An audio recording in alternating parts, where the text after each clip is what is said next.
क़ुव्वते फ़िक्र अमल पहले फ़ना होती है। क़ुव्वते फ़िक्र अमल पहले फ़ना होती है जब किसी कौम की शौकत पे ज़वाल आता है। यूं ही कोई कौम नहीं मरती, किसी कौम के ऊपर ज़वाल आता है तो सबसे पहले उस कौम के अंदर सोचने समझने की सलाहियत ख़त्म हो चुकी होती है, तब जाकर के ज़वाल आता है। आज इस शेर को मैं पढ़ता हूँ तो महसूस होता है कि हमारी कौम पर यह शेर सादिक आता है। क़ुव्वते फ़िक्र और अमल ये पहले रुखसत हो गई है, जिसकी वजह से ये ज़वाल आ रहे हैं। लोग अब हादसों पर बैठ करके चर्चा करते हैं। हादसा होने से पहले जो फिक्र होनी चाहिए वो मफकूद है। घर जलने के बाद फिर मीटिंग करने का मतलब क्या है? उससे सेफ्टी के लिए पहले से इंतजामात हों तो उसको लायक व फायक और दानिशमंदी समझा जाएगा। आज के वही हालात है मेरे अजीजों।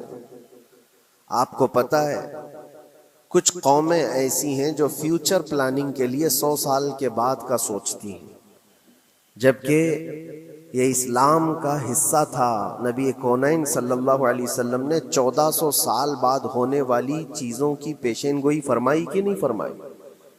अल्लाह के नबी सल्लल्लाहु अलैहि वसल्लम ने 1000 साल बाद पैदा होने वाली चीज़ों को पहले से बताया था कि नहीं?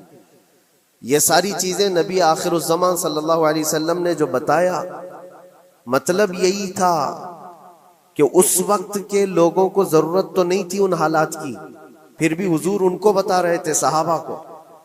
आज जो चीजें पैदा होने वाली हैं वो रसूल पाक को पता था, 1000 साल बाद होने वाली चीजें, लेकिन उस वक्त के सहाबा को ये बातें क्यों बताई जा रही थी? उनके हालात तो उस वक्त के नहीं थे वैसे।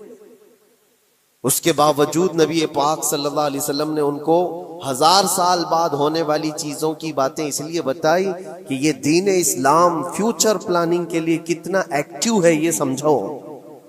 आगे के लिए इसलिए बताया गया कि सहाबा अपनी औलाद को और वो अपनी औलाद को, वो अपनी औलाद को ये बात मुंतकिल करते जाएं और आने वाले हादसों से पहले से जहन प्रिपेयर रहे, तैयार रहे। दज्जाल के फितने का जिक्र कितनी मर्तबा हदीस पाक में आया। उम्मत को नबी पाक सल्लल्लाहु अलैहि वसल्लम ने यूं ही नहीं छोड़ दिया। दज्जाल का फितना आएगा, याजूज माजूज का फितना आएगा, ये सारी चीजें बताई गई कि नहीं? हर मुसलमान तकरीबन जानता है आखिर जमाने में एक बहुत बड़ा फितना दज्जाल की सूरत में जाहिर होगा। तो ये बातें इतने 100 सालों से चल रही है कि जहन तैयार है उस फितने को कि अगर ऐसा फितना आया तो ईमान पर डटे रहना है, जमे रहना है। ये बात होती है आगे आने वाले हादसात से कौम को बाखबर रखना।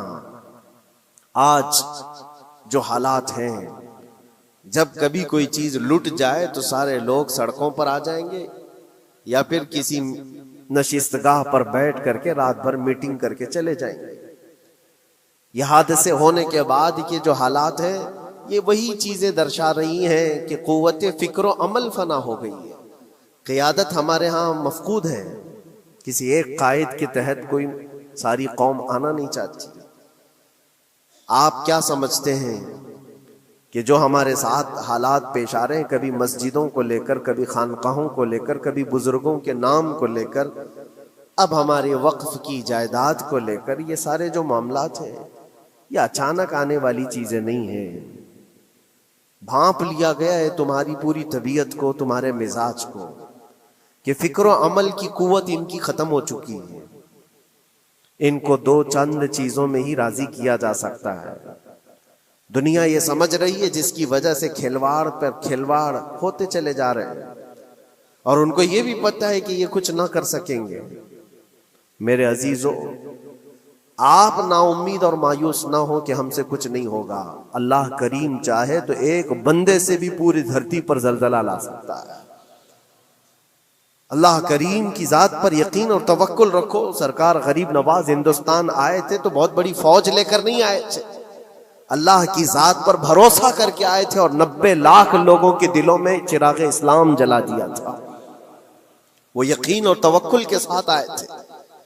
आज लोगों के दिलों के अंदर जो मायूसी और नाउमीदी डाली जा रही है कि कुछ होगा नहीं, अभी कुछ करने से कुछ नहीं होगा, ये नाउमीदी और मायूसी तुम्हारी तबीयत में क्यों आई? क्या तुम्हारा रब तबारक व तआला की जात पर यकीन कमजोर हो गया?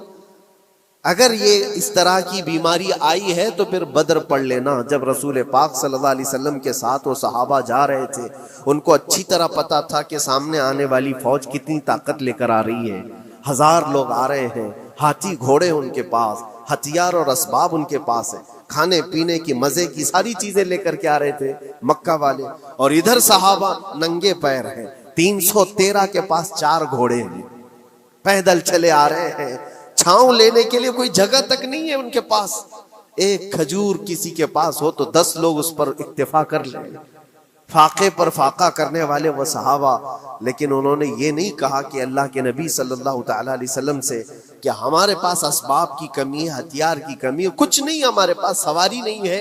बगैर सवारी के 180 किलोमीटर मदीने से चल करके वो बदर पहुंचे थे, बदर तक पहुंचे थे। और उस वक्त अपनी सारी मेहनतें, अपनी सारी कुव्वतें उन्होंने जमीन पर लाकर रख दी। फिर बदर के मैदान में जब पहुंचे तब अल्लाह करीम की बारगाह में दुआ किया था मेरे मुस्तफ़ा ने, ऐ अल्लाह अगर इस निहत्ती कौम को तूने फतह नहीं दी तो फिर क़यामत तक इस रुए जमीन पर सजदा करने वाला कोई नहीं होगा। ये महबूबाना अंदाज था मेरे मुस्तफ़ा का। वो दुआ मदीने में बैठ करके भी तो कर सकते थे। 180 किलोमीटर दूर इतनी मुसीबत में धूप में चल करके जाने की क्या बात थी? नंगे पैर सहाबा गए हैं, फाके पर फाका किए हुए।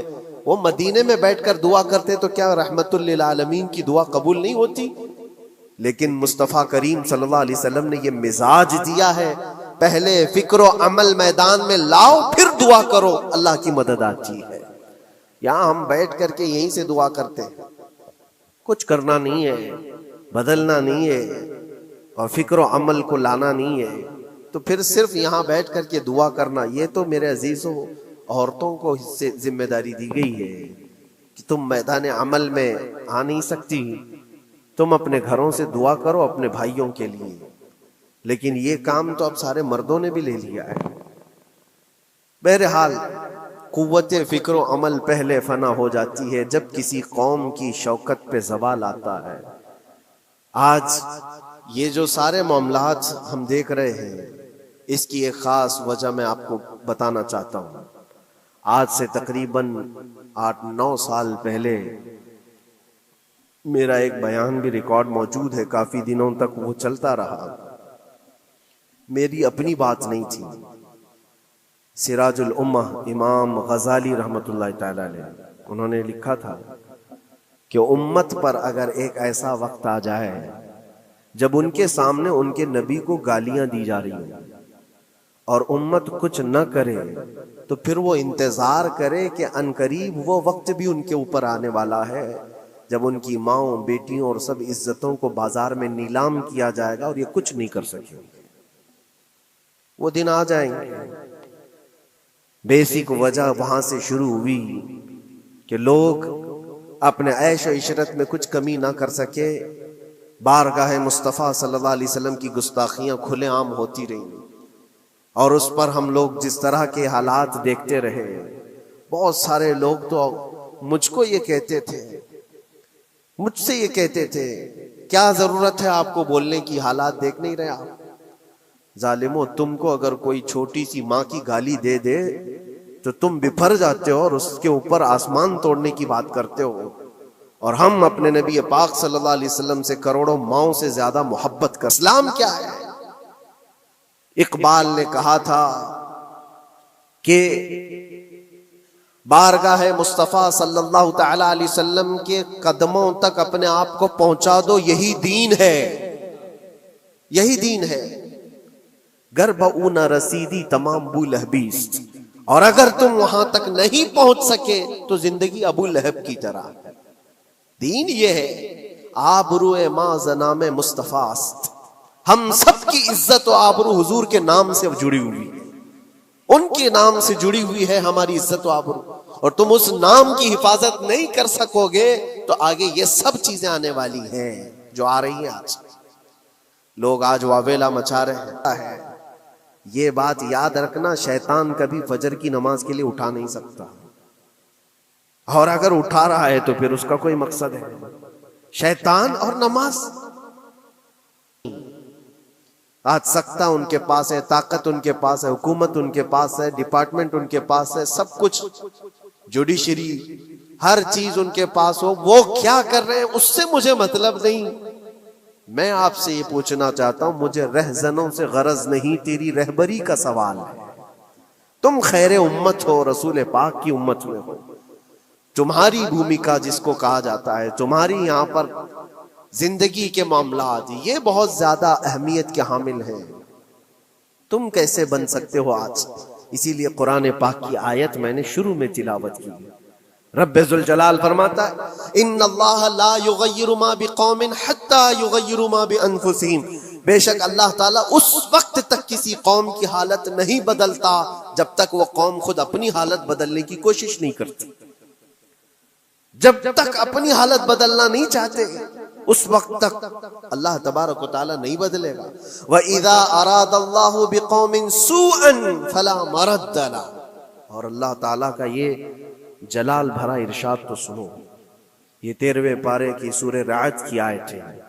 अल्लाह करीम फरमाता है, और जब अल्लाह किसी कौम के साथ सख्ती का मामला करना चाहे, पकड़ करना चाहे, तो फिर कोई ताकत उसको टाल नहीं सकेगी। रब तबारक व तआला जब किसी कौम पर अजाब लाना चाहे तो कोई उसको टाल नहीं सकेगा।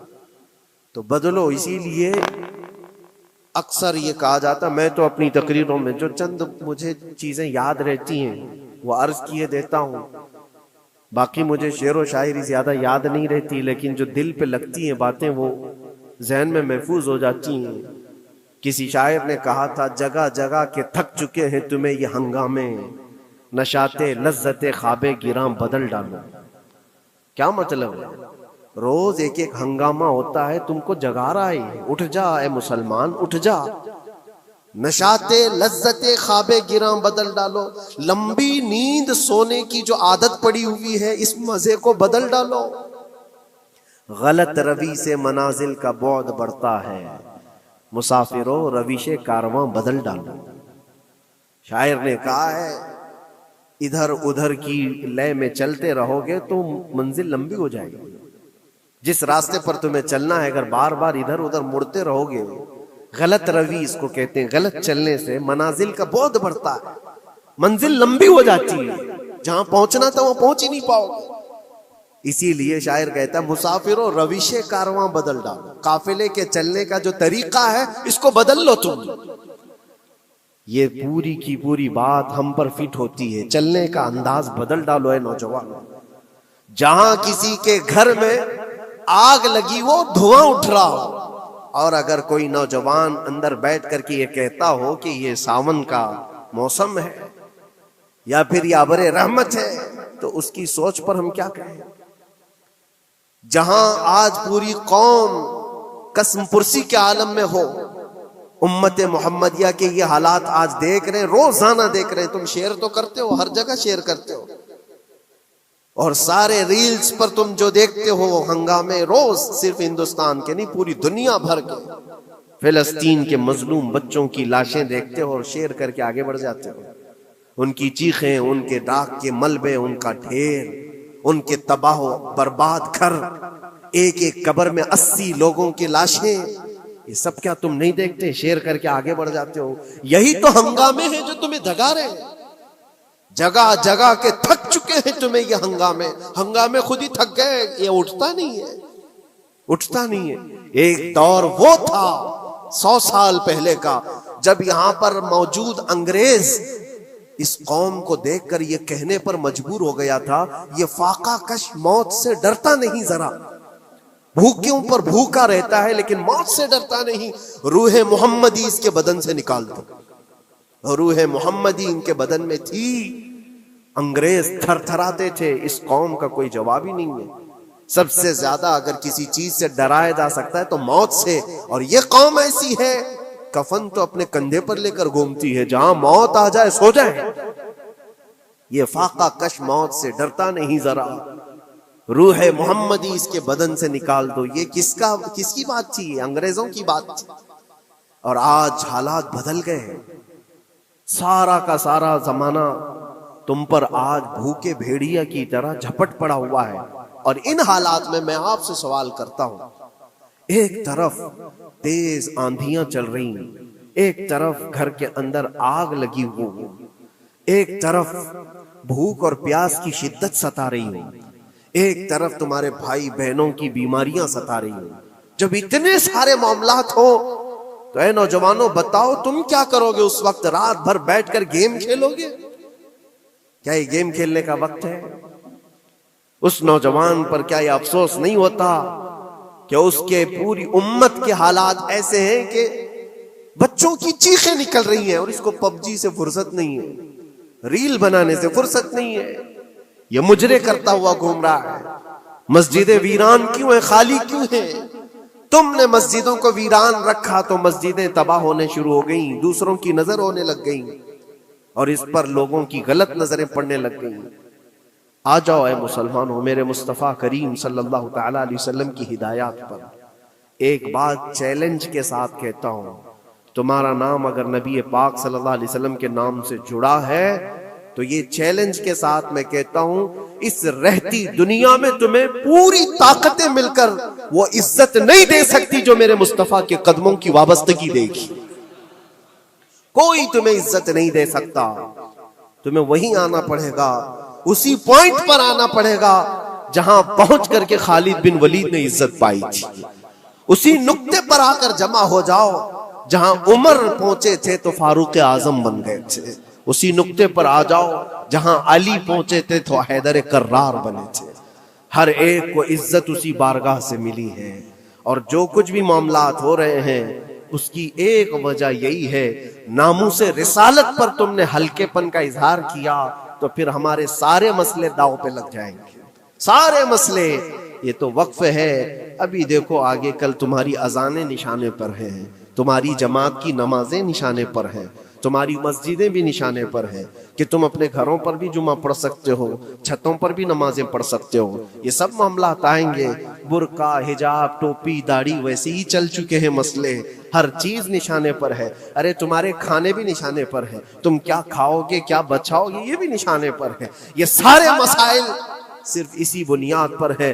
कुव्वते फिक्र अमल पहले फना होती है जब किसी कौम की शौकत पे ज़वाल आता है। और ये एक बात ये भी मैं बता दूं, इकबाल ने सच कहा था, उनके जो हम गुलाम थे खल्क के पेशवा रहे, उनसे फिरे जहां फिरा फिर आई कमी वकार। जो कुछ भी हुआ है हमारी इज्जत और वकार में कमी का मसला उनसे फिर जाने की वजह से। नबी पाक से तुम दूर हुए, ये इज्जतों और वकारों में कमी है। अजीब सी बात नहीं है, ये दोगलापन नहीं है।